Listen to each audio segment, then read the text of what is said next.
Hello and whoa. I didn't know Dan Aykroyd was in this picture. Welcome to Best of the Rest, the show where we take a second look at movies that were poorly received upon release and challenge ourselves to only talk about the things we like and what the movie does well. It's Sports Month, and this week we are talking the 1996 film Space Jam. My name is Chris Logan, and I am joined, as always, by my loony co-host, Andrew Williams. All right, Andrew, you ready to jam? I am ready to slam. What a earworm that song is. What is your history with this film, Andrew? And let me preface this by a few things. One, I kind of know your thoughts on this movie before the recording of this episode. Sure. But two, Andrew, you live in Chicago, the heart of Bulls land. Surely you've got some kind of affinity for this movie, right? Sure. No. So this movie came out in, was it 96? So, I mean, I was 9. So I was pretty much the target demographic for Space Jam. The idea of Michael Jordan, even living in Houston, you're like, you know who Michael Jordan is? And him teaming up with the Looney Tunes in like a big motion picture for the first time. I think it was the first time the Looney Tunes had been in like a major movie in a long time. And so that attracts interest. And obviously as a kid, you watch it and you think it's great. Fantastic. Over the years, I had fallen out with it some. I felt a bit, hashtag PP, but I felt a little bit on the outside looking in when I'd see my friends kind of rave about Space Jam. Liz in particular, probably one of our only fights was when I kind of implied that I didn't think Space Jam was some untouchable thing, and she took great offense to that. She was not happy that I was implying Space Jam was not amazing. Your girlfriend, your current significant other in Chicago, whereas you have moved to Chicago. I assume she grew up there. Yes. So she has as she had described it, as a kid, it was really cool to think that it was the Looney Tunes who brought Michael Jordan back to basketball. Because this movie does answer the question of what brought Michael Jordan back to basketball. But it is, yes. So I don't know if I've always just assumed that I'm just the one on the outside of that. I've never really, I've all these other friends that clearly love it. So every time I was kind of like, is it me or is it the children who are wrong? In that case, I was like, it is me.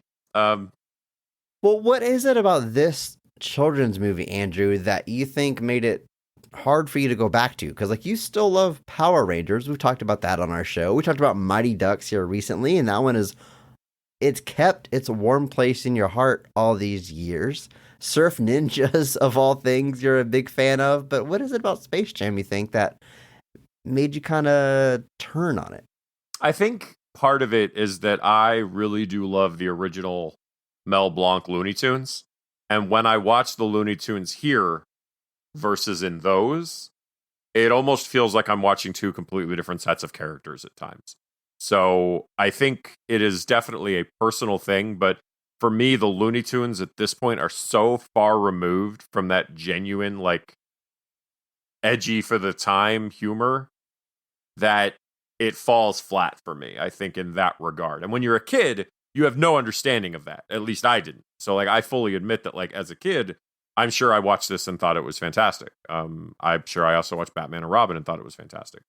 But as I got older, I think that was a key factor in what kind of put me off of it, was just solely the fact that it felt like the Looney Tunes had kind of, I don't know. I don't want to say regress. That sounds really harsh, but the humor and stylings that they were known for before just felt like they had been traded in for much more generic comedy. And I think that made it harder to reconcile in my head. Okay, I'm glad you bring this up because I, too, am a very big Looney Tunes fan and always have been. I was a big fan of the Looney Tunes as a kid. And just like you were saying, when this was coming out, I was like, oh, great. It's this thing I love, the Looney Tunes, with Michael Jordan, the biggest star of the time. And I wasn't really watching basketball at this age, but it's Michael Jordan in the 90s. Everyone loved him. Yeah. Everyone knew who he was. He was all over commercials and endorsement deals, and he was just the biggest name in the world. So just such a cool concept. For me, as a kid that loved Looney Tunes, I had no concept of the Looney Tunes that I was watching that I thought was just any other cartoon or TV show were actually serials from like the 30s, 40s, and 50s. I had no idea how old they were. I thought it was just another cartoon that I liked. Like I literally, my grandmother had VHS tapes that I would watch over and over, then whatever channel aired them. I don't think it was Nickelodeon, Cartoon Network maybe, or whatever, I'd watch them. You just kind of grew up always with the Looney Tunes. Go to Six Flags, to all the Looney Tunes everywhere. Yeah. In fact, I distinctly remember this epiphany I had, Andrew, when I was probably too old to be having this epiphany, but I always thought that in the Looney Tunes, like, they had old technology as like a style choice. Like, there's no TVs in Looney Tunes. It's all like radios. Like important messages are broadcast over the radio. Yep. And I was like, oh yeah, like in this cartoon world, that's the technology that they have. But that was current technology at the time that these were being made. It was much later that I realized, like, oh, that wasn't like a decision they made, an aesthetic decision they made. No. That was just what it was. Or like, those like pilgrim style guns that flare out at the end. Yeah. It was mind blowing. But big Looney Tunes fan. It's insane how well those classic serials hold up. I mean, absolutely timeless. Yes, of course, there's the occasional dated stereotype or what have you. Obviously not what I'm talking about, but like the style and sense of humor have still influenced movies to this day. It's insane. Oh yeah, absolutely. As a kid, Space Jam was just more Looney Tunes. I was like, oh, these are characters I know and love, and there's just another movie with them. And yes, it is obvious now looking back the differences, but I didn't care as a kid, and I personally never really had that kind of falling out with Space Jam, kind of like I talked about with Mighty Ducks. I kind of had a falling out with that, but it's not a movie I went back to and watched again all the time, but I loved it as a kid, and it kind of just kept that nostalgic place in my head. And this is, watching the movie for this podcast this week is the first time I've watched it in I don't know how long. And mostly it still holds up. I had a good time, but it is so weird. It is such a weirder movie than I remembered. And Andrew, I'm excited to talk about it, especially all the positives and things that it does well. We're going to get into it, but let's set the stage a little bit here. The movie was released November 15th of 1996, made on a budget of $80 million. At the box office, it does bring in $250 million. It is a huge hit for the time. Critically not so well received. It holds just a 43% on Rotten Tomatoes. But Andrew, come on, who was like reading the reviews before they decided if they wanted to go see Space Jam? Every kid had to see it. Every parent had to take them. That's how this movie made its money. And hey, there's nothing wrong with that. That's how a lot of movies made their money, Chris. Back in the day. Back in my day. Yeah, I mean, as a kid, you're going to see the Looney Tunes movie with Michael Jordan. There's no question. It's happening. It's very similar to like a Power Rangers movie. Like the kids are going to watch that. There is no amount of press that's going to make that kid not, the kid's not going to open up the paper and be like, oh, Sunday movie critic didn't like Power Rangers. Let's hold off on that, father. Let's wait for DVD or VHS. Let's not do that. That's not happening. It's Leonard Maltin does not recommend this film, Dad. Roger Ebert, 1.5 stars out of 4. That sounds like a pass to me. Yeah, let's go see Meteor Man instead. Let's take me to Chuck E. Cheese instead, Dad. Yeah. So I mean, like I said, that everybody saw Space Jam too. Like everybody I know, like some of the stuff in the movie, like the Monstars and the Toon Squad jerseys. I remember seeing those around. Let's take a look at the creative team. It is written by the writing team of Leo Benvenuti and Steve Rudnick. Also credited are Timothy Harris and Herschel Weingrod.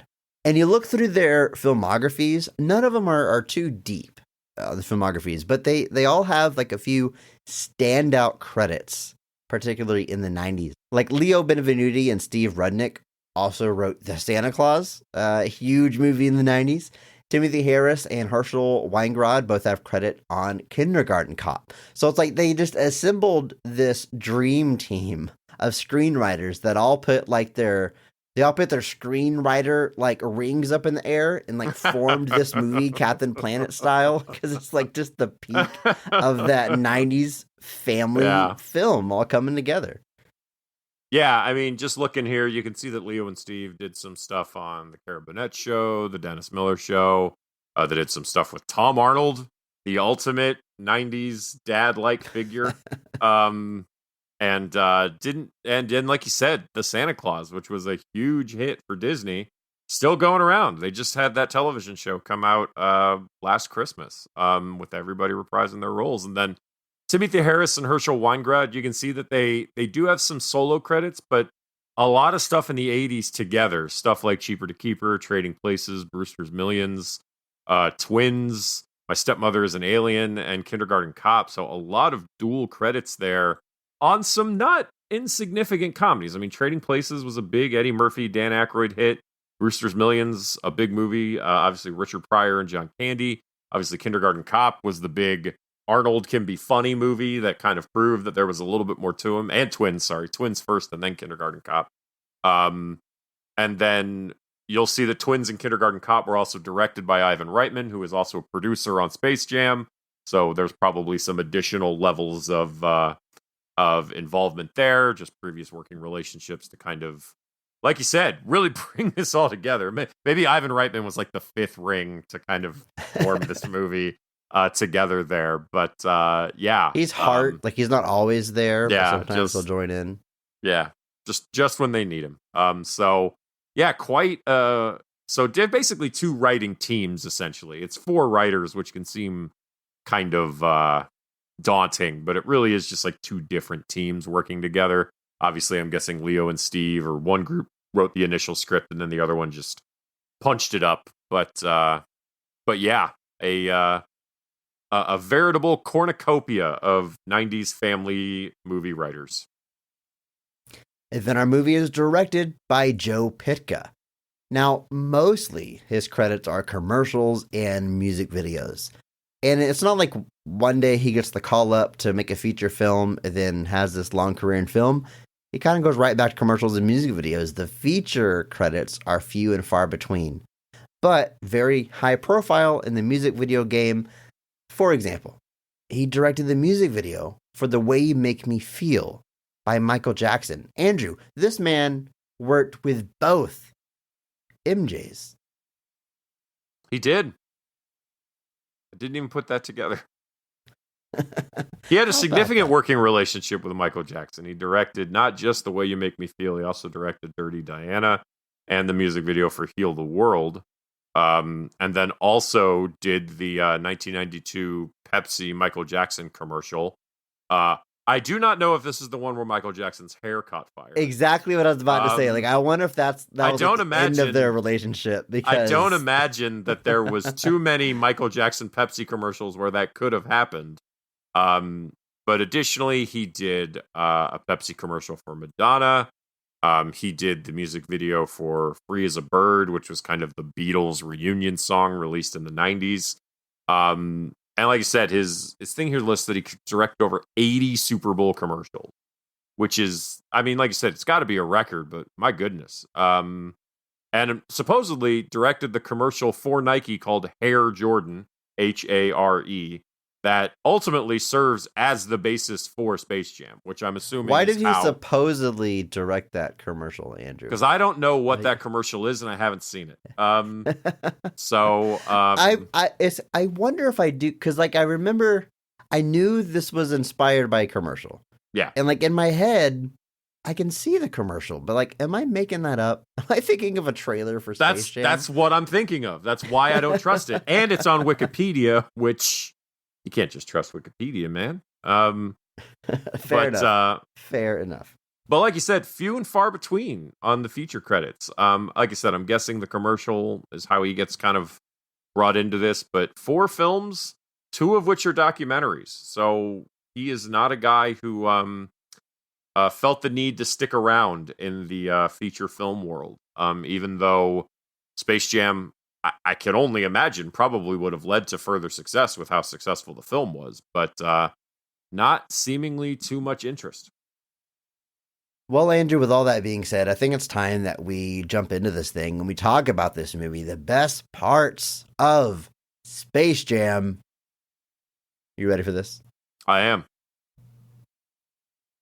Dun, dun, dun, dun, dun, dun, dun, dun, dun, dun, dun, dun, dun. See what I did there? Is the song? Yes. I song in this movie? Chris, I get it.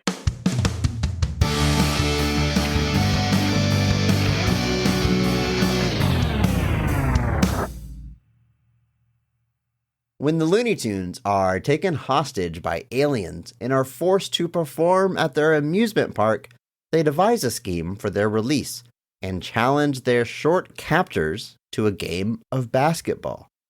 After the aliens steal the talent of NBA's top stars, the Looney Tunes recruit baseball player Michael Jordan to their team. But will Jordan be enough to tip the scales in their favor? It's simple. It's wacky, Andrew. How did we get there? How did we get the Looney Tunes and Michael Jordan on the same court? Andrew, they got there. And maybe the shortest line to A to B possible.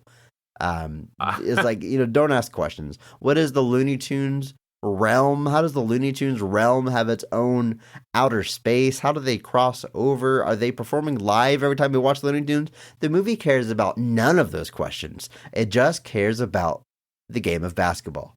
You are correct. That's actually something that was surprising to me on rewatching it, is there really is not much to this movie. Like, they're really, it's not particularly long. I think we're coming in at 88 minutes. That's with credits.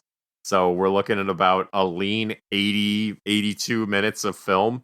But it is quite literally, we get our setup with Michael Jordan. We get our setup with the Looney Tunes. We get everybody together, kind of training briefly. And then boom, it's the game. Like, I looked up at one point and they were already at the end game. And I was like, oh, it's like, we're at the finale already. We're getting there. I was like, we're going. It's so, yeah, the movie is very lean. It gets straight to the point. It does not mess around. And that I respect about any movie. Any movie that's just like, you know what? This is about putting Michael Jordan and the Looney Tunes on the basketball court against a bunch of weird monsters.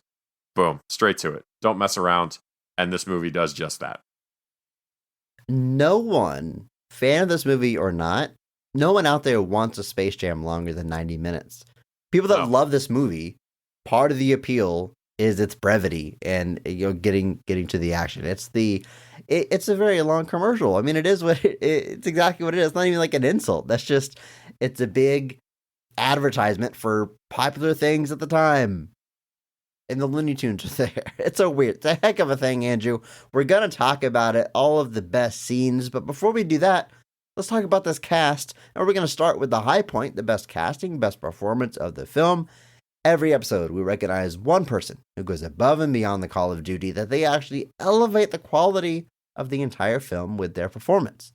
We recognize that person by giving them the Mark Strong Award. So, Andrew, why don't you kick us off here? Who is getting your Mark Strong Award for Space Jam?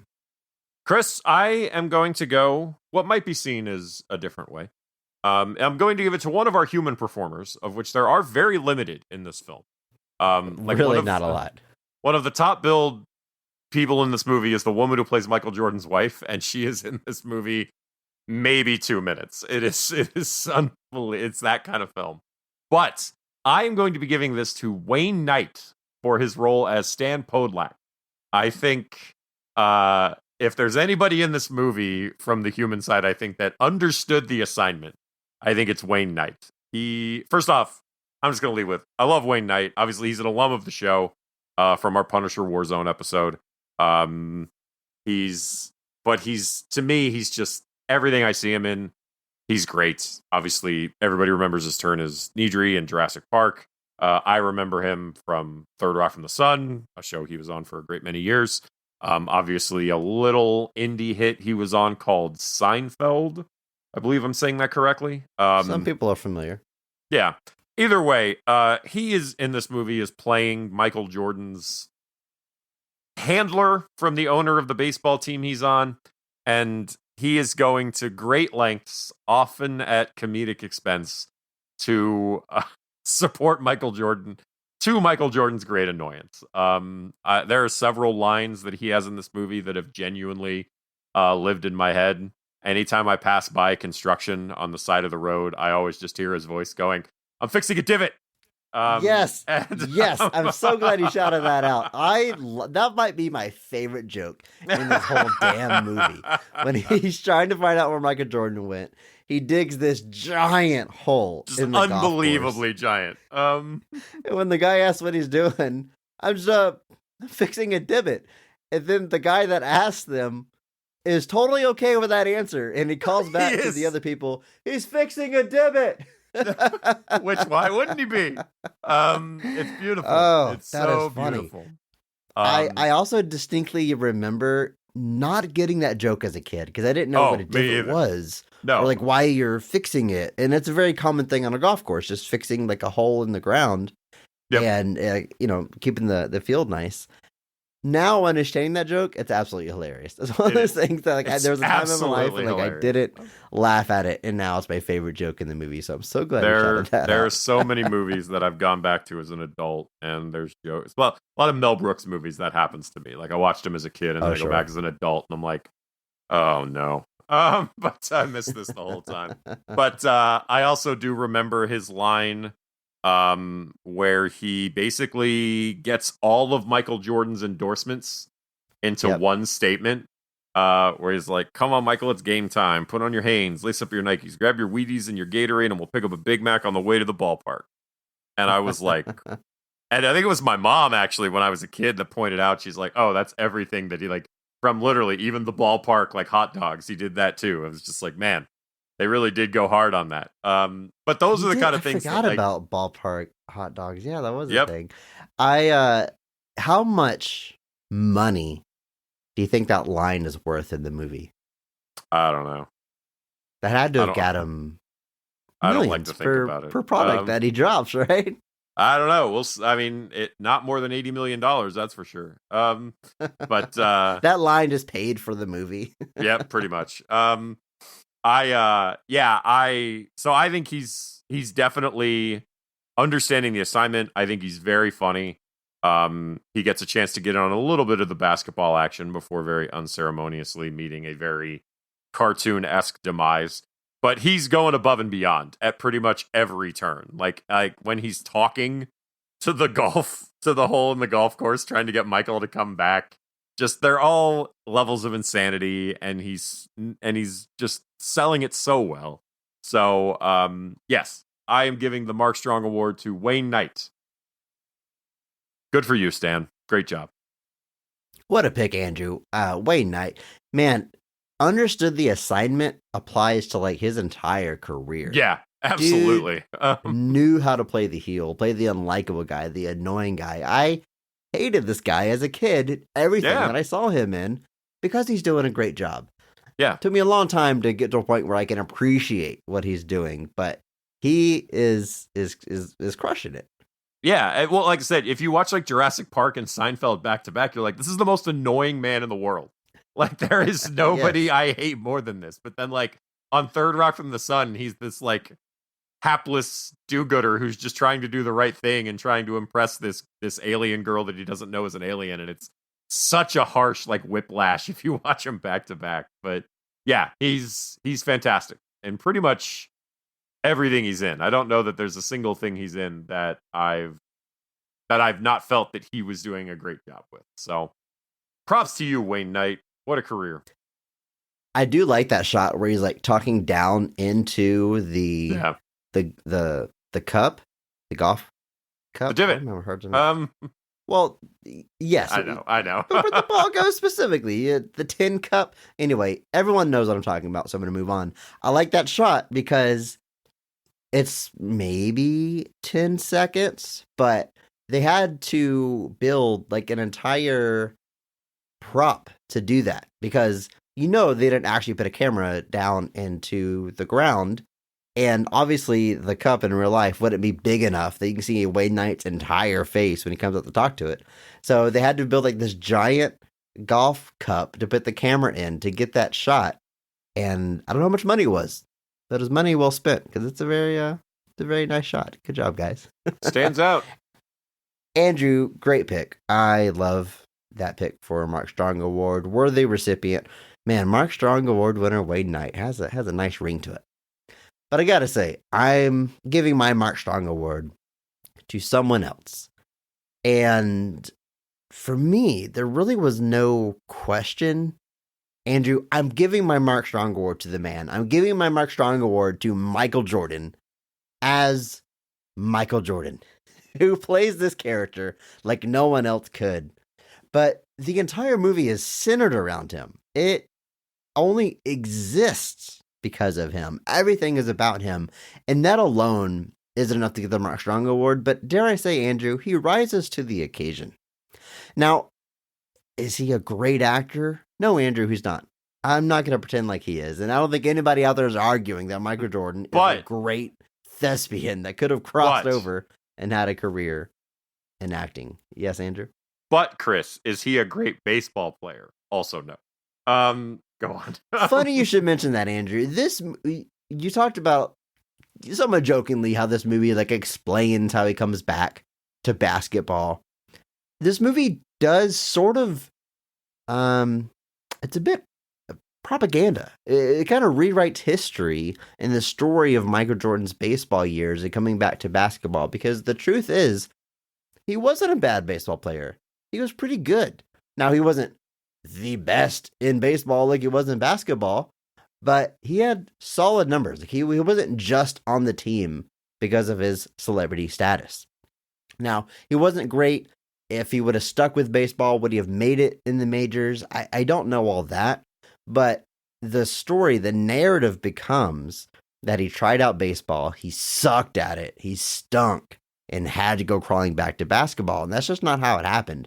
But this movie even, it's kind of leaning into that story already. Like for just years after it happened, they're already like telling that story, and that's just not actually what happened. Like there's plenty of like write-ups and stuff about like his time in baseball, and it's pretty interesting. And it's kind of a boring story. It's like the baseball strike at the time cuts the season short, and he gets the itch to go back to basketball. It's not a very exciting story. Like he didn't how he gets back to basketball.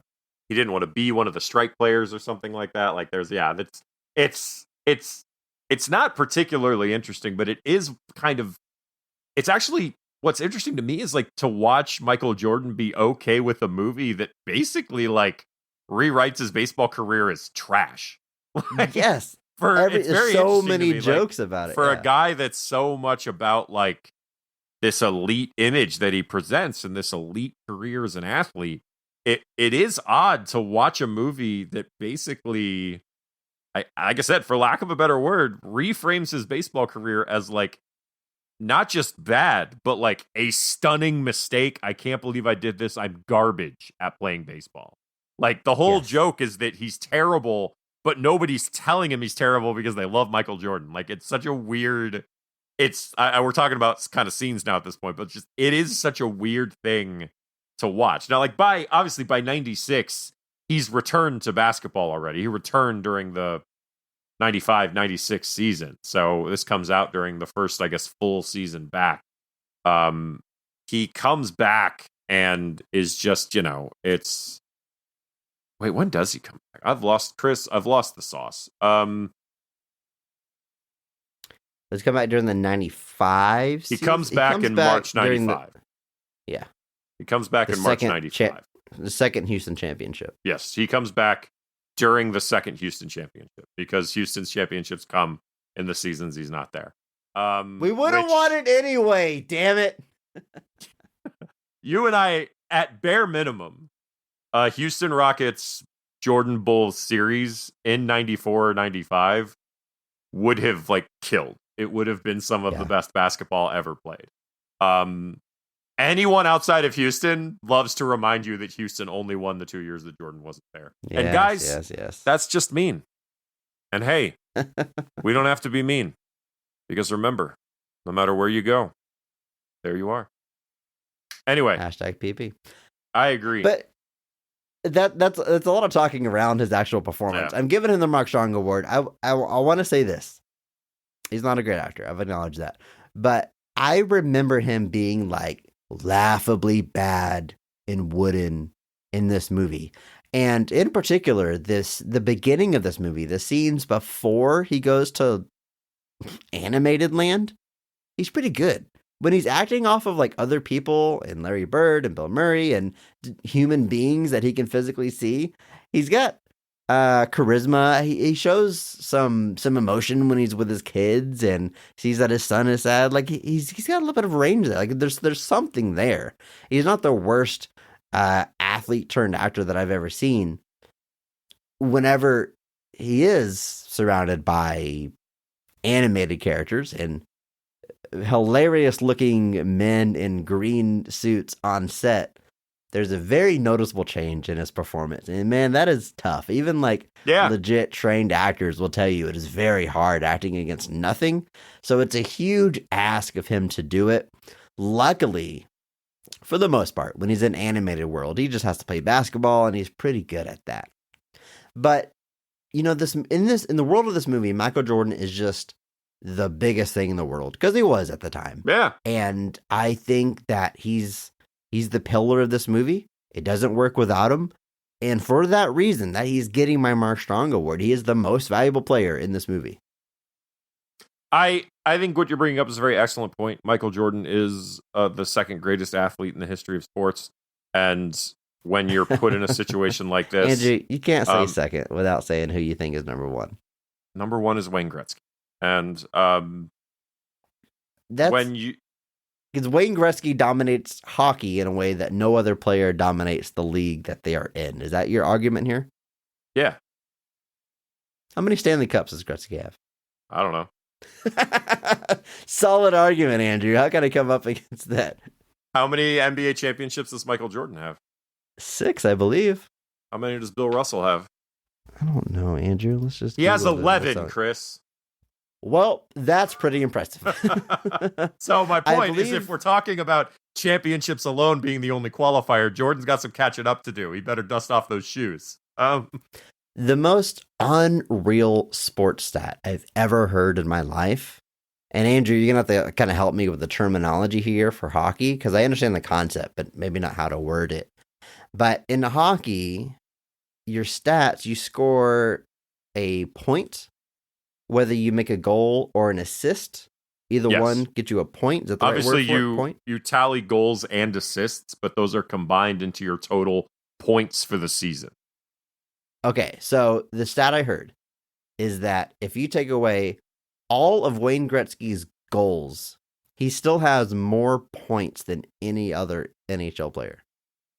I don't know if it's any other NHL player now, but it's extremely high. Alexander Ovechkin has recently started brushing up against a lot of Gretzky's records, but it's definitely going to be like Ovechkin, for better or worse. Ovechkin's a great player, but it's going to be like a Barry Bonds situation where he's going to break a record, but he's still never going to be viewed in the same light as the person whose records he broke. Like Alexander Ovechkin will never be seen like Wayne Gretzky. But my favorite Wayne Gretzky stat, since we're talking about it now, is that Wayne Gretzky and his brother have the highest point total for any two-brother combination in the NHL. Wayne Gretzky's brother has 4 points in the NHL.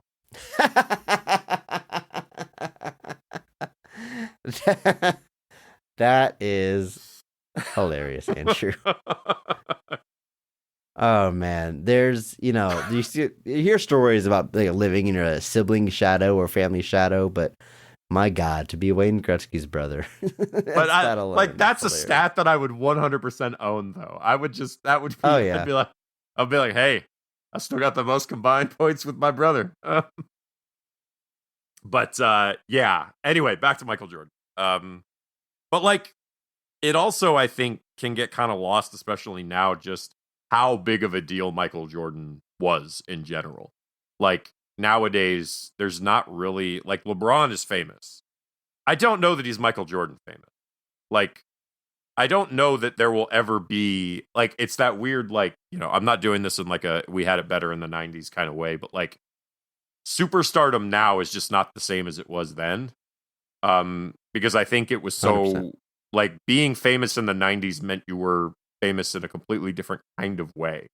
And I don't mean this in a backhanded way, but one of the only people I kind of see in that light now is probably somebody like Taylor Swift, where the popularity just seems like at insanity levels, like where she goes on tour and her fan base is ready to burn down Ticketmaster because it's such a dumpster fire. And in the 90s, you could be famous like Michael Jordan and lead that into a film, which was then successful from a financial metric. And that apparently the only reason they didn't do more of these is because Michael Jordan didn't want to. He apparently was like, he's like a one and done. Got to go back to basketball. And then, won 3 more championships. But it's as you do. So it is, like I said, I think it's worth pointing out. I think it's still a worthy recipient of the Mark Strong.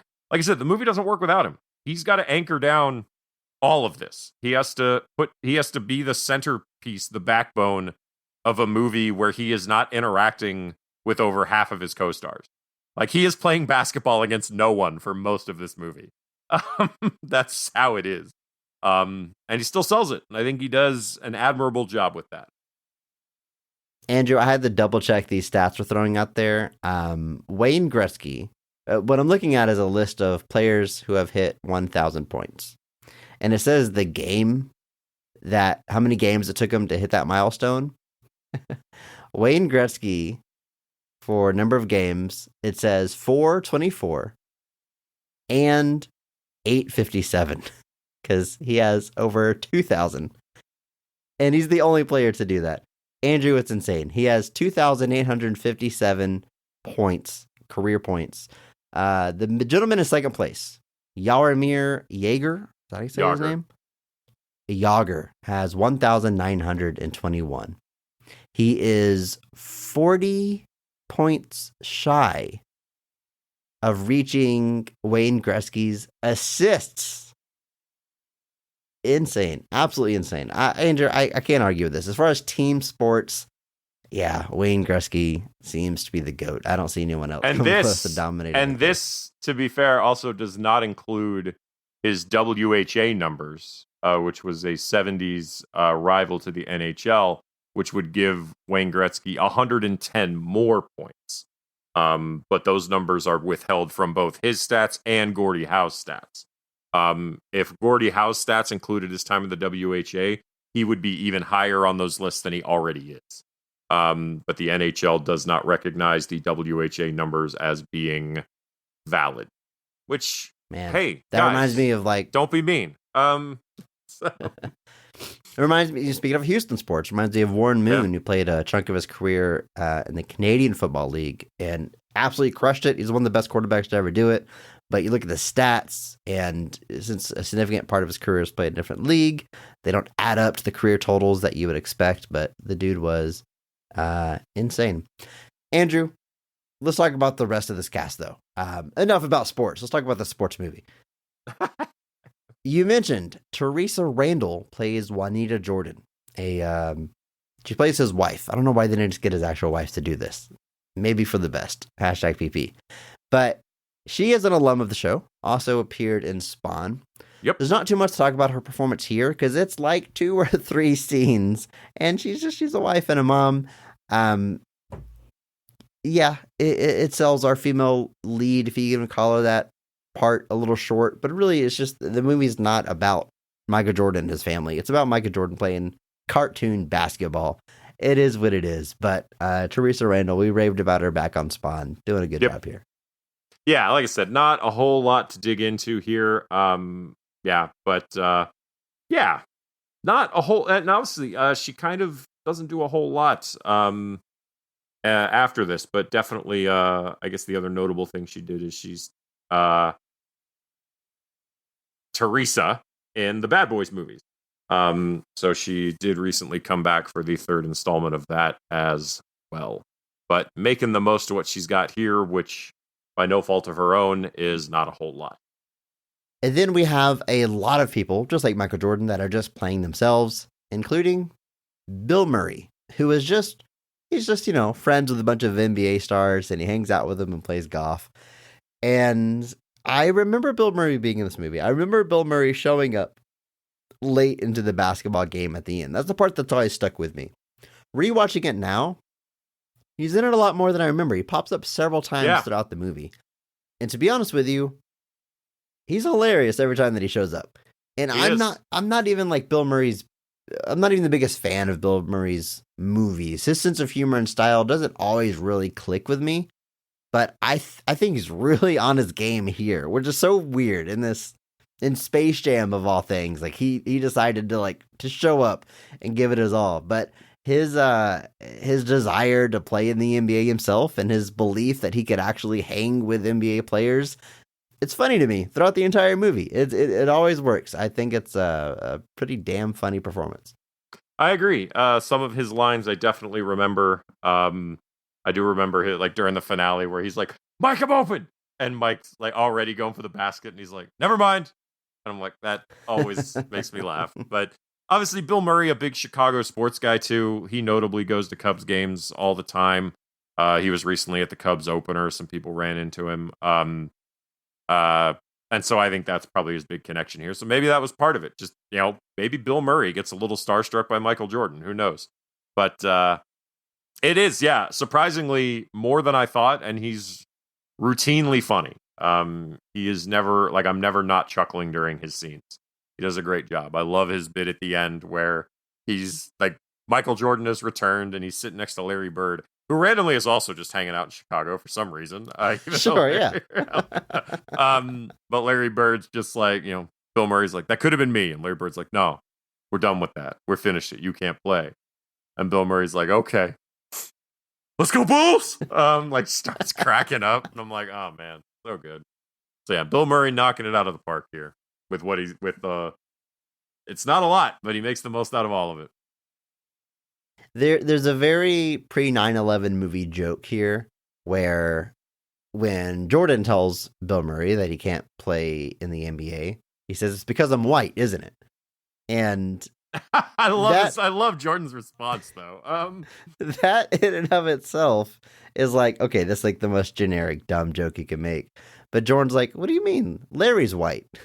And Bill Murray says, "Larry's not white. Larry's clear."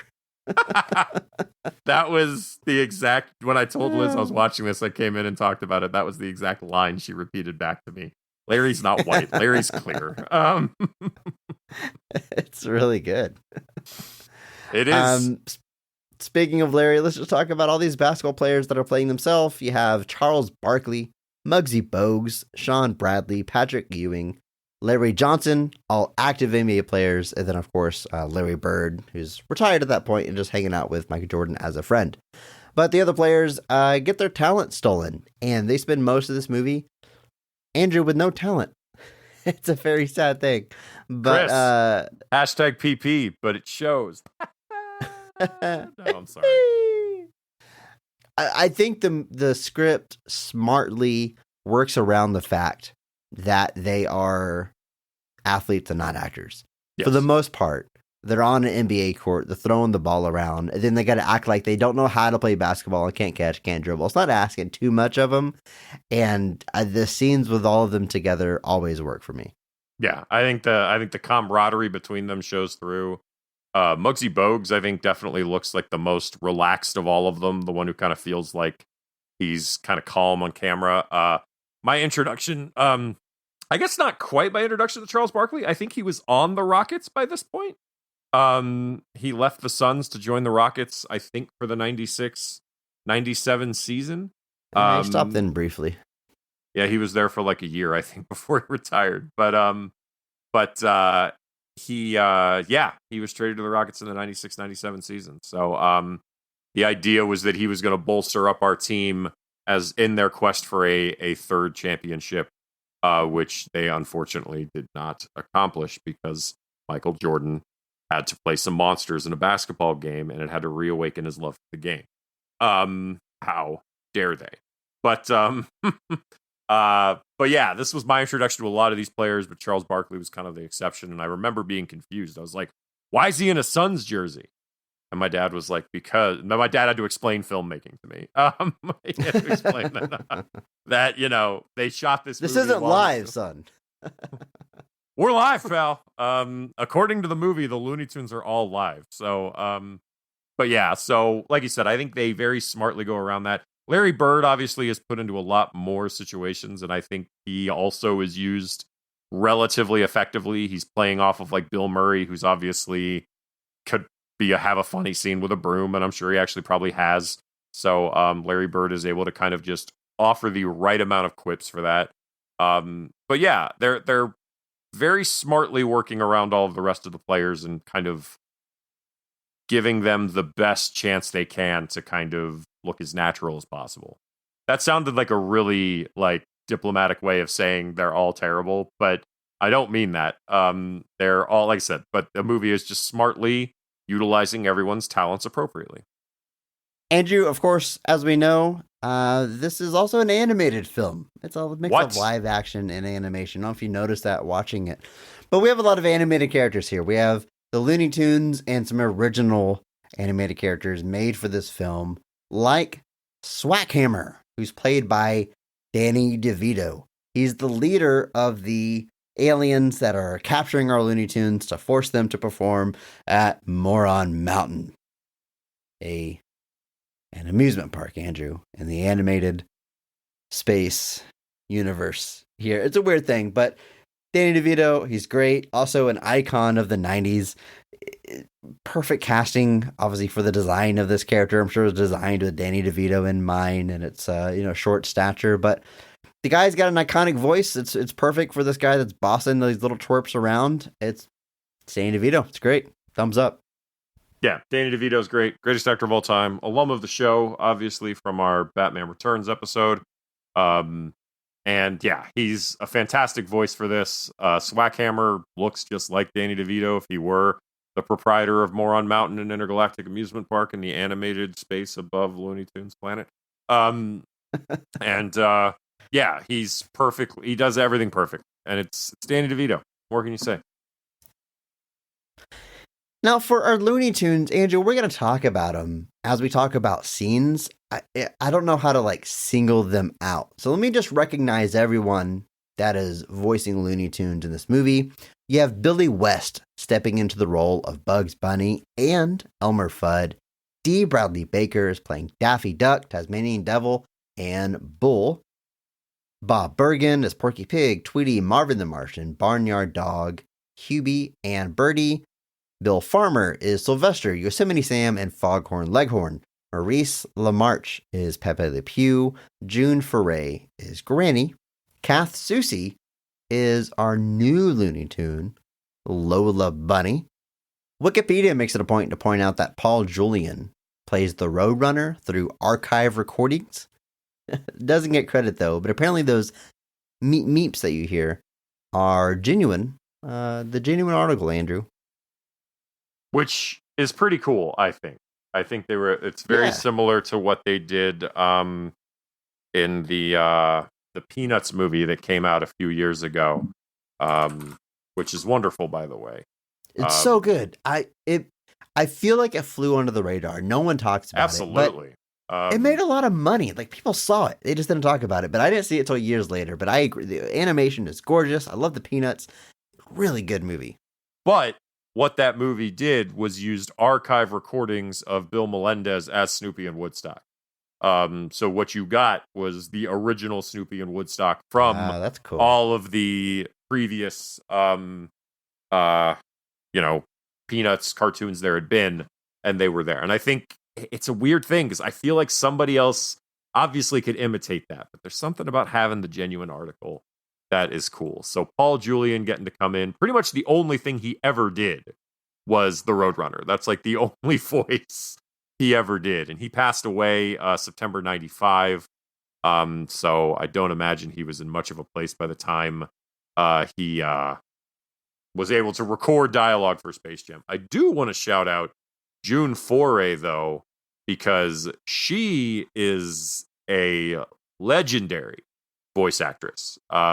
She did Granny in Space Jam. She's also credited as Witch Hazel, but she has credits going back to the 1940s, playing Oswald the Lucky Rabbit in one of the earliest Disney, or one of the earliest animated features featuring Oswald, who was the original Disney mascot, for those of you who aren't sure. So that's 1943, and she's still voice acting in 1996, which is absolutely ridiculous. What a run. She was playing Witch Hazel back in the 50s. She was playing Granny back in the 50s as well.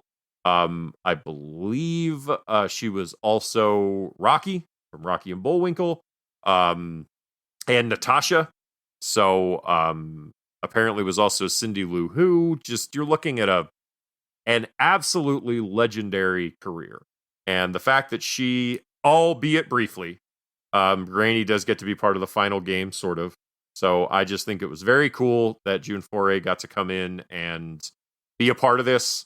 Mel Blanc, who very famously voiced pretty much all of the Looney Tunes the first time around. Chuck Jones, a legendary animator and director, was quoted as saying, June Foray is not the female Mel Blanc. Mel Blanc was the male June Foray.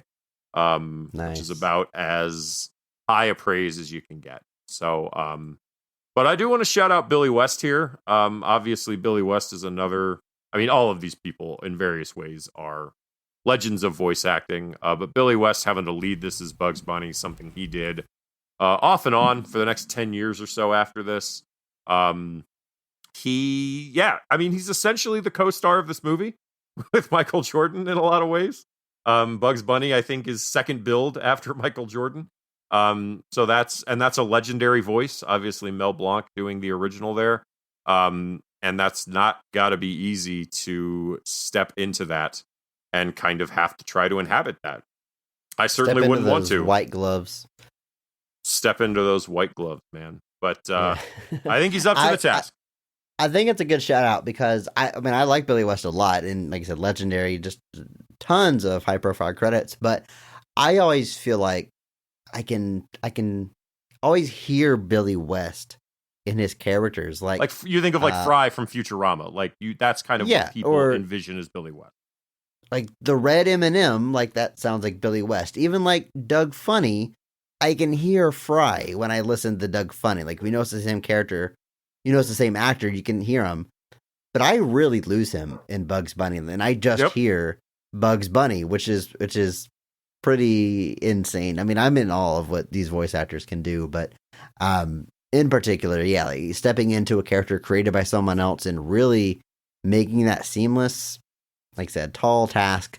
And you look at the team they had to assemble to replace one man. It's pretty incredible. It's a very stunning endorsement of the talents of Mel Blanc, which, like you said, the fact that one man was able to do so many distinct voices that people still remember to this day.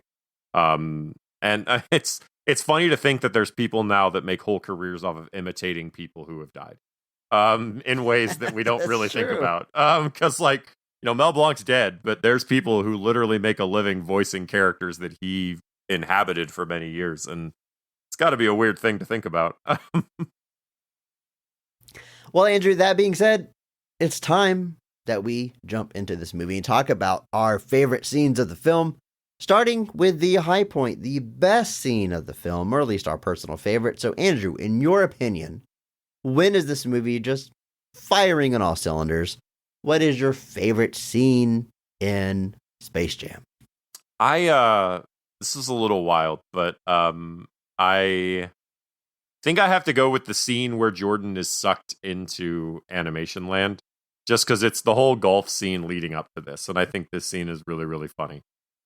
This is Bill Murray, Larry Bird, and Michael Jordan all playing golf. This is where we're getting the Larry's not white, Larry's clear. We're getting all that build, and then we're getting this plot, basically, where the Looney Tunes are trying to lure Michael Jordan to this particular hole. So they basically trick him into thinking he got a hole in one, which he then reaches down to grab it so they can get a picture. And then he is pulled through the ground into the animated world. Except for one shoe. Except for one shoe.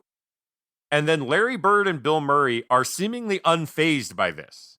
They, I think that might be what pushes it over the edge for me almost completely, is that Larry Bird and Bill Murray, in wrestling terms, no-sell this to the extreme. They literally watch him disappear, and they're just kind of like, all right. And then but they leave. Acknowledge it, though, because I get one of Bill Murray's great lines here, because Wayne Knight, he's trying to take a picture of Jordan taking his hole-in-one ball out of the cup, and he gets sucked in. And there's like, he gets sucked in, there's a brief pause where everybody's processing, and then Bill Murray goes, "What kind of camera is that?" And then he holds it up, he goes, "Can you not point that at me, please?" And then obviously, like, Larry Bird and Bill Murray drive off, and they're like, "Yeah, I'm sure Mike's fine. He was probably just trying to get away from Stan." And I'm like, by sucking himself into a golf hole, man? Like, what do you think happens here?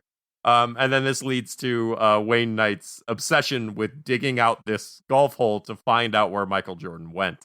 But I think the comedy here between our main three is great. Obviously, the Looney Tunes start coming in, basically forcing us into the next stage of this film. But I love every piece of it. And then obviously the pieces after this where Wayne Knight literally digs up a giant hole in the middle of this golf course looking for Michael Jordan. It's all just very funny to me. And yeah, that's where I think this scene is definitely where I think I was laughing the hardest. Man, that's a good pick. It is a pretty funny scene. If I was a 10-year-old me would not be citing this as my favorite scene or funniest scene, but it's definitely something that you appreciate more when you're a little bit older and appreciate what the actors are doing here. But yeah, it's a great pick. I can't fault you for this one. I just kind of go back to this, like, they suck him through the golf hole, but then he digs down and there's nothing there. The movie really just never acknowledges how this barrier between two worlds. It just doesn't. Like, Who Framed Roger Rabbit very clearly establishes Toontown and how that world works and how they coexist. But this is none of that. Like, you would think there would be like a portal, like Super Mario Bros. Movie type portal, like underground there's a portal we cross over. Nothing like that. How are the Looney Tunes making these movies? The more questions you ask, the bigger hole you're gonna dig in the golf course. The digger hole you big. Yeah, great pick, Andrew. Similarly, my favorite scene is also not going to be a basketball scene, but of course we're going to talk about the big game. We'll get there. But also a scene that I think I probably appreciate more now as an adult than I ever did watching it as a kid. I really like the montage of the NBA stars trying to find out what is wrong with them. All their talent's been sucked out, and you get this montage of like Charles Barkley trying to get his game back by playing with a pickup game with a bunch of kids. And he's so bad, they think he's a Charles Barkley, like, impersonator, and they kick him off the court. They all go see a therapist and talk about their problems and get asked very personal questions and getting these tests done. And there's this shot where they're all walking down a hallway. They're all walking down a hallway of a hospital. And Muggsy Bogues having a conversation with the doctor, and he's trying to explain the test that they're doing. And whenever they walk through like a doorway, all the tall basketball players hit their head on the door frame and fall backwards. And Muggsy and the doctor keep walking forward. It's a funny little gag because, Muggsy Bogues is short and everything. But also watching it this time, it's very obvious to me that they're all on a platform that is moving and acting like they're walking, because they all do this very obvious sway to the left and right as they glide down this hallway. Very unintentionally funny visual, but funny joke nonetheless. Yeah, I just like it. I like the Basketball Jones song that's playing during this montage, and I was having a lot of fun, Andrew. I think it's a great pick, Chris. This is definitely another one where I'm definitely getting some chuckles out of me. Where they're like, it's all in our head, it's psychosomatic or something. They're going through all the numbers trying to figure out what's wrong. And just the notion of like, it's another thing where you just think about stealing their basketball specific talent is like such a weird thing. Like, because I'm like, how would you actually take just that without like irreparably impacting their ability to function as humans? Like, well, we do see one of them go to get a drink of water on the sidelines, and they miss their mouth when they spray it. So like they have like no hand-eye coordination whatsoever. Developed his drinking problem in that moment. But this sequence is really funny. It's obviously, like I said, it's getting to show the personalities of some of our guys here. They all have like brief little moments with like the psychiatrist where they get to answer some questions in some humorous ways. And it gives these guys a little bit of depth. Obviously, they're not the focus of this story. But obviously we are able to get a little bit more. They're able to elevate themselves a little bit above just, we stole your talent. And it is very good. So I think this is also a great pick, Chris. Yeah, I mean, the movie could have had the players in the beginning where the talent gets stolen and the end where they get it back, and that's it. Just have their cameos. But the fact that we keep going back to them throughout the movie for these funny little montages, I think is a nice little added touch to the film that totally works out. Andrew, given our theme this month and the other movies that we've covered, I'd be remiss not to mention this little shout out here where Daffy Duck, the best Looney Tune, by the way, and I won't be taking questions, says, "How's this for a new team name? The Ducks." And Bugs Bunny responds, "What kind of Mickey Mouse organization would name their team the Ducks?" Nice. Obviously, poking fun of The Sandlot. Yes. That classic children's sports movie by Disney. But it's on the nose, but it's fun. I like that. Clearly the best Looney Tune is Marvin the Martian. So I said I would not be taking any questions, Andrew. Chris, that wasn't a question. It was a I know. I realized halfway through my response that it wasn't. No, actually, Marvin's great. Marvin's great. You want to know what one of my very like clearest Looney Tunes memories is I don't know if I was the only person who experienced this, but the Little Giants VHS, for some reason, had One Froggy Day at the beginning of it. And that is the Michigan J. Frog Looney Tunes sketch, where he only sings when he's in front of one person. I remember that segment vividly for that reason. And it's one of like the clearest Looney Tunes memories I have, and I still don't know why it was on that tape. I have absolutely no idea. But Michigan J. Frog does not have a presence in this film outside a brief cameo. He's stuck in traffic, right? Yeah, he's stuck in traffic outside the arena.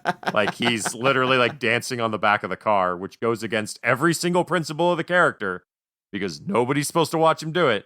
But sorry, folks. Well, he's not performing though. But he's dancing. This is the actor, Michigan J. When he's when Michigan. Oh, I hate you. Moving on, folks. Because we established that in this world, the Looney Tunes are all actors, and Daffy says they need to fire their agent because they're getting screwed with the lack of endorsement films. Andrew, I guess we can agree. Duck Dodgers in the 24.5 century. There is Daffy Duck. There is Daffy Duck and Marvin the Martian in one of those appearances, so we can agree on that being an all-timer there.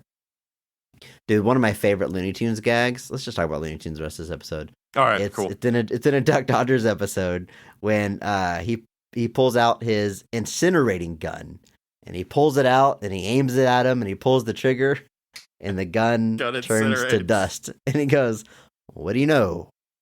It incinerated." So perfect. Oh God, one of my other favorites is I don't know if you remember this one, but it's called Hair Raising Hair but it's a Bugs Bunny sketch. But it is the first one that features Gossamer, which is the giant red hairy man who wore sneakers.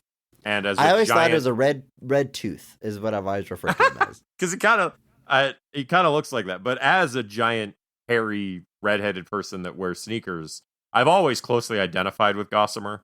A bit of an inspiration, if you will, for my life. But this was featured in what was that? In Daffy Duck's Quackbusters. I don't know if you remember that, but it was one of those movies they made that like they took a bunch of Looney Tunes skits and like animated new like connective threads between them. And they they did that occasionally with things where they would like do this, like they would create little new like segueing clips, but then just put classic cartoons as like the crux of it. And I remember seeing that several of the sketches there for the first time, including the Bugs Bunny one where he's against the vampire and he keeps saying all the magic words and the vampire keeps shifting forms. Another hilarious skit. But dude, the classic Looney Tunes stuff is so good. So good. Anyway, I guess we should talk about basketball. Yeah, I guess so. Andrew, isn't it weird that they call themselves the Looney Tunes? I can't remember if they ever did this in properties before this, but they refer to themselves collectively as the Looney Tunes, which kind of makes sense. A lot of people misspell Looney Tunes because they assume tunes is short for cartoon, so they do Toon. Andrew, that is not correct.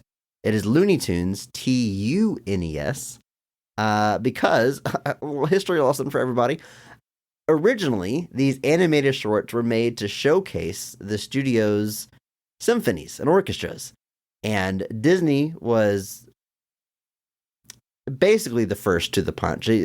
There might be some before Disney, but definitely the most high-profile classic animated serials were the Disney's Silly Symphonies. And then Warner Bros. In response makes Looney Tunes. See? Silly Symphonies, Looney Tunes. They also do Merry Melodies. They were all just animated showcases for the music. Then obviously the characters became much more popular and got known as the Looney Tunes, even though it's spelled Tunes. All that is to say, it's kind of weird they call themselves the Looney Tunes. Yes. That's why Toon Squad, Tune, and not Toon Squad, Toon. That is right. All right, Andrew, let's talk about some basketball. Let's just talk about this final game, the big basketball game. That's what this whole movie is. It's like a third of the movie. The whole thing's been building up to it. It's what everyone remembers, and rightfully so. There's a ton of fun gags in this final game. A few I want to shout out here. Andrew, you mentioned Wayne Knight's character meeting his demise, so to speak, during this game. Andrew, that is some freaky stuff. The dude gets flattened by the Monstars and is pancaked on the ground. Real body horror stuff that always freaked me out as a kid. And then they blow him back up and he's all puffy and it's like the early CG flying around the stadium, farting apparently because everyone holds their nose. But that was a gnarly way for him to go. Yeah, it's wild. But that's also where like Michael Jordan kind of gets the first hint that humans can play by different rules here in this toon world. Is that when he gets the hint, Andrew? Or is it when the Monstars literally morph him into a basketball and bounce him around? Well, I said that happened it was so early in this. I said it was one of the hints. But the Monstars mold him into a basketball during like the before he's even playing. But no, there's a point in the game where they like flat out say it to him, like, "Hey, anybody can do that here." But I forget what exactly happens to cause that. But I think it's Wayne Knight. I don't remember. But either way, this is definitely one of the moments where we, as the viewer, can see that this is all we're playing by cartoon rules now. I really like the gag that I like the halftime scene because they're getting their butts kicked. And I've got two major notes about this halftime scene. One, you know, Michael Jordan gives them like this rousing pep talk, this supportive pep talk on how we can do it. And Andrew, I've seen the Last Dance documentary. This is not the conversation he would be having with his teammates if they No. were getting dominated by the other team. He would be absolutely tearing into them and taking it a bit personally what the Monstars did to him that first half. We would see a very different Michael Jordan here. Yes, we would. It would very much be a different scenario, but here we need to send the kids home with a positive message. That message is drink water. Drink water. That's the bit that I love. The Michael Jordan's secret stuff that they pass around and they all drink and they go out there and play well. And then he gets to tell him when Daffy Duck says that it's worn off. He says it didn't wear off. It was just water. You guys had the special stuff inside you all along. Dude, it is such a cliche trope that they play. Unironically, they just go right down the middle with this classic placebo sports trope that we've seen a million times. But, keeping it straightforward, I genuinely like that about this movie. I agree. Yeah, like I said, it's very, there's no subtlety here for the most part. But I even remember as a tie into the movie, there was like a candy you could get that came in the bottle and it said Michael's secret stuff. It was not water though. It was like a blue sugar thing. It was very strange. It was like the opposite of the point. Like it was very much like this is not healthy. And the whole point is that Michael's secret stuff was water that you were supposed to drink. Absolutely a simpler time because you could call a product Michael's secret stuff and people drink it. Yeah. Heck of a time to be alive, Chris. I like the line I used at the beginning of this very episode when Bill Murray just shows up to start playing for the Toon Squad, and Danny DeVito's character gets to go, whoa! I didn't know Dan Aykroyd was in this picture. Not sure if I understood that joke as a kid or thought it was funny, but it got me a laugh now. As a kid, I was a Ghostbusters fan, so I guess understood why you would confuse them. I guess you get Ghostbusters on in Monstar Computer Land or Animated Land. They got Looney Tunes there, why not? They do. I do also love Bill Murray's joke here that, he's like, how did you get here? Because the implication here is that this is not an easy place to find because Wayne Knight has to follow Bugs Bunny and Daffy Duck back to it because digging that hole did nothing. But follow them where exactly? I don't know. Show us. Doesn't bother to show us. But Bill Murray literally just goes, producer's a friend of mine, had a Teamster come and drop me off. And I've read that Bill Murray was not supposed to be in this final scene. That basically he showed up for the golf scenes and all that stuff that he was supposed to be in, but he kind of saw the technology they were using to film all the basketball stuff and was kind of like, hey, I'd kind of like to get in on that. And so they wrote him into the finale. But as evidenced by this sequence, they didn't bother to actually do any legwork as to how he got here. They just threw that out there. Now, the fun thing that I found, I mentioned this to you earlier outside the podcast, but the producer of this is obviously Ivan Reitman, who is a director and producer of a great many Bill Murray projects. They go back a long way. So it's not an incorrect statement that the producer of this movie is a friend of his. So fun stuff all around. Good old fourth wall breaking. I like it.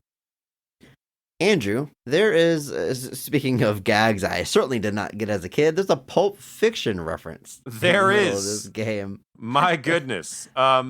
Maris plays for a few seconds and everything, and they shoot out some of their teeth with guns. What a thing this is. I love this because one of the things about the new Space Jam that got kind of pointed out was during the basketball game in the new Space Jam, which I'm sure is heresy for even mentioning, basically every single Warner Brothers property is seen in the crowd. Everything. Almost every single conceivable thing that Warner Brothers had the license to at that time cameos in Space Jam, including the Droogs from Clockwork Orange. I haven't seen the movie, but I did hear about this. But it's so funny to me that for people were like, oh yeah, putting the guys from Clockwork Orange in your kids' movie. Great move, Warner Brothers. And yet here is a very clear Pulp Fiction reference, another movie that's definitely not for kids, And yet, silence, folks. Why is that? You know why it is. But I did, yeah. When I watched this and that came up, I was like, I genuinely was like, am I? Is this? Whoa, that just happened. Like guns and everything. Like that's also how you kind of know it's a different time because the Looney Tunes are just brandishing guns like it's no big deal. But yeah, that definitely one of the more wild references in this film. I do like whenever your favorite Looney Tune, apparently, Marvin the Martian, refers to Michael Jordan as Sir Altitude. Haha. And then, of course, they win the big game via absolute body horror. Michael Jordan realizes these new rules and he stretches his arm across the length of the court in a freaky ass goal. The way his long arm still bends at the elbow, it looks so gross. Man. But they win the game, most importantly. And this also leads to our Monstars now realizing they are bigger than their mean boss, and they launch him into the sun, doing a thing so many of us wish we could do. But then they are forced to return the talent, but then decide to stick around with the Looney Tunes to be a part of their world instead of being at Moron Mountain, which they all hate. But yeah, it's wild basketball action. I mean, they use this game as just a platform to do so many classic Looney Tunes gags. Obviously, the Monstars are monsters. They're freakish. They're beating these guys up at every turn. The scene where the Monstars transform into the Monstars is also kind of some weird body horror stuff. Yeah. Where like almost like Frankenstein-esque horror, where like you're watching them like change and morph in these like silhouettes. And then it's like the one where like the ridges are popping out of his back and everything. I was like, oh, like this is a little heavy. But they use the game as just a platform to do everybody's visual gag. So Bugs Bunny gets to do Bugs Bunny stuff. Daffy Duck gets to do Daffy Duck stuff. Lola Bunny shows up to play basketball. One of the only characters who does play basketball relatively well. Very well. Sorry. Don't mean to besmirch the name of Lola Bunny. But yeah, it's just a platform for making the Looney Tunes do Looney Tunes things. Obviously, our big final plays are all full of that. You know, them just using any excuse they can to get in on some of that zany action. Andrew, there was a line that talk about living in your head rent free. Always stuck with me. It's not even a line. It's just the delivery is always in my brain. And it's whenever the monsters are coming up with the plan to steal the talent of the best players in the world.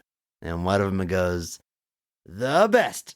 And then the scene cuts to the next scene. Yep. And that little monster saying, the best, it's just always in my brain. I don't know how else to explain it.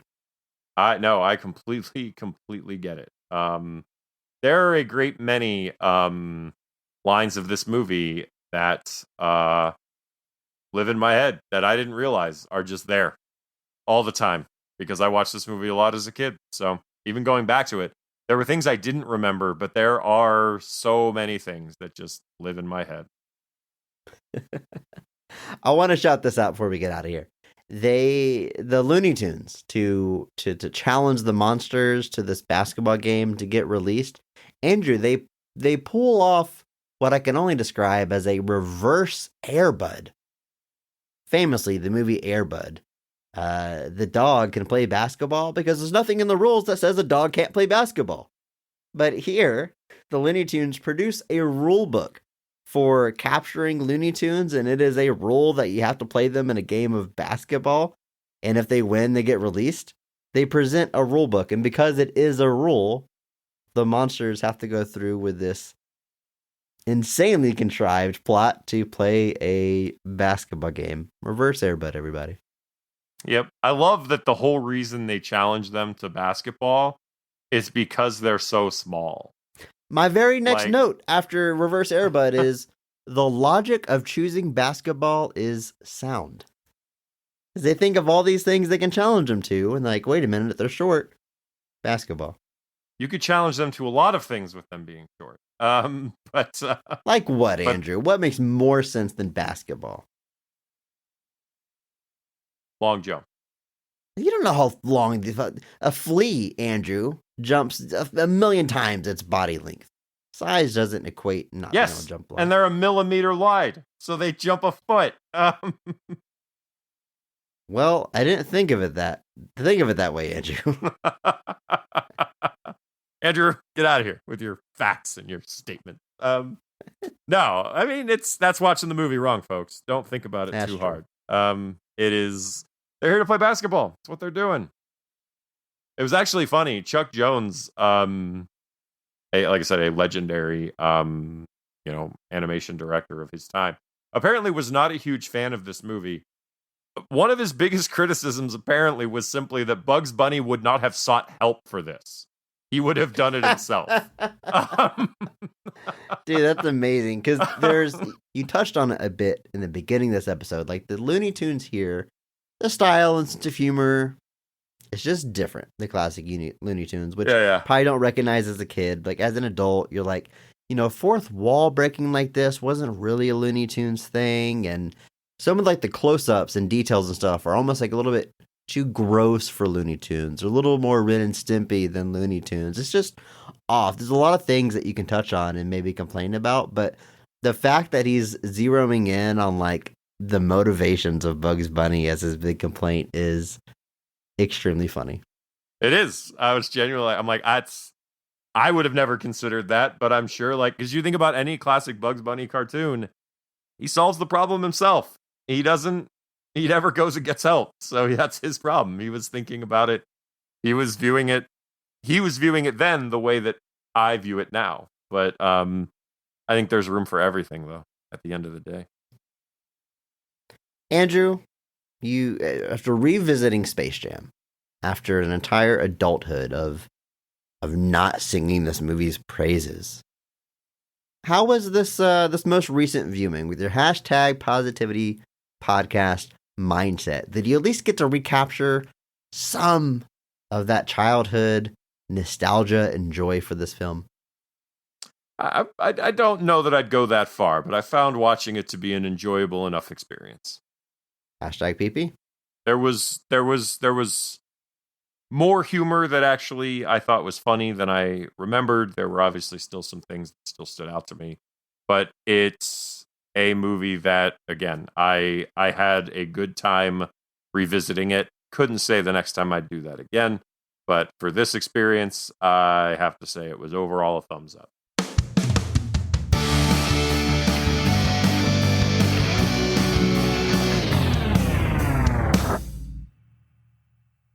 Well, Andrew, we slammed. We were welcomed to the jam. I don't know. It was going better in my head. This soundtrack, though, man, some bangers on here, some earworms, and these songs were everywhere in the 90s. They were. There's a professional wrestler that on the indie scene uses the Space Jam theme as his entrance song. It always jumps out at me. A.R. Fox. Recently signed with AEW, but when he was here in Chicago for AAW, he used the Space Jam theme, and that theme slapped. That's fantastic. And speaking of professional wrestling, Andrew, next week is our final week of Sports Month, and we are talking Ready to Rumble, one of the most prolific pro wrestling movies of all time. Yeah, I can think of like one more fictional one. It's quite a short list. We'll talk more about it next week. But for now, it's time for the question of the week. If you want to ask us a question for a future episode, you can just hop into our Discord. There is a link right there in the show notes. This week, our question comes from Chris Logan's wife, a friend of the show. We all know who this is. Here's what they ask. Very appropriate for this episode. She says, who's the better basketball player, better actor, an actual GOAT, Jordan or James? The answer is Kareem Abdul-Jabbar. For overall GOAT, you going Kareem? I mean, probably not. I just like when I think of those three, like when I think of Jordan and James, like I think of Kareem Abdul-Jabbar in Airplane, and he personally is actually making me laugh with what he's doing. That is And true. he's also a 6-time NBA champion, and like a 19-time All-Star. So my joke answer, semi-serious, is that Kareem is the GOAT. But of that combination of things. But Andrew, we gotta narrow the scope here. It's between yes. Michael Jordan or LeBron James. Totally forgot his name for a second there. So, better basketball player. Okay, God, this is like such a big debate. I'm just gonna quickly say Michael Jordan. To me, Michael Jordan is the greatest basketball player of all time and will never be topped. Plain and simple. My argument is that Michael Jordan raised the game to a new level worldwide, and you can only do that once. The best someone else can do is maybe match his heights, but once it's been elevated, you can't elevate it again. It's already been elevated. He's already blown up the sport. And like I said, there's only the first person to do it will always be the greatest of all time. On top of that, you got the championship wins and the win record. He won every championship series he went into, which is kind of a stat that a lot of people don't always think about. It's not just the number he won, but the fact that he never lost one. Pretty amazing.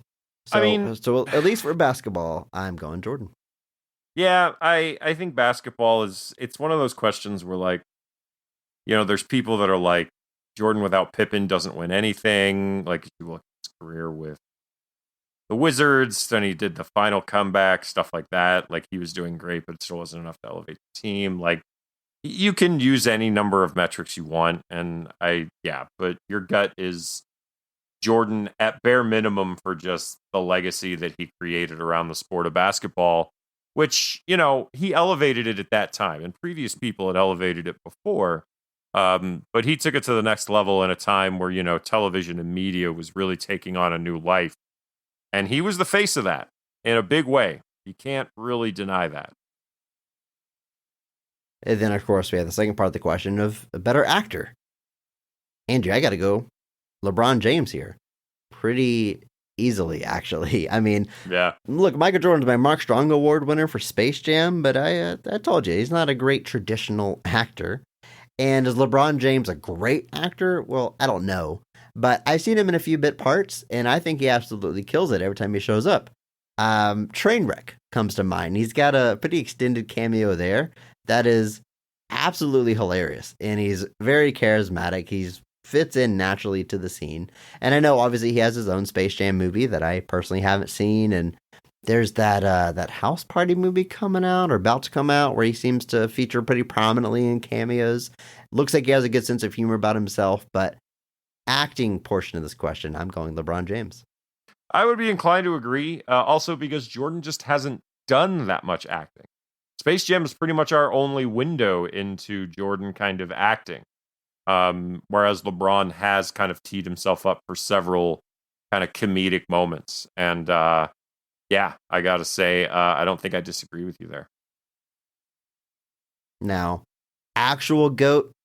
Look, these are basketball players. I've got to select the one that I'm picking as the better basketball player. So, Michael Jordan's the GOAT for me. I already said Bill Russell. We're done here.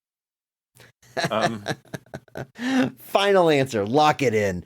Do you disagree? Do you think LeBron James 11 rings? 11 rings. Get out of here. If you disagree, you want to jump into this classic debate, let us know. Hit us up on social, drop into that Discord, whatever's easiest for you, and we will be there. And until next time, just remember that maybe not every movie is great, but all movies have greatness. Thank you to Mark Benavides for singing our theme song. You can check him out on Instagram at NotThatMarkAnthony. And thanks to Mitch for the music. You can check him out on Twitter at I'm a Biggie Boy and check our show notes for the SoundCloud link. Check out our store on TeePublic for some Best of the Rest merch. And if you enjoyed this episode, please share it with a friend. It is the only way that we grow. and follow us on social media at BOTRcast. Thank you.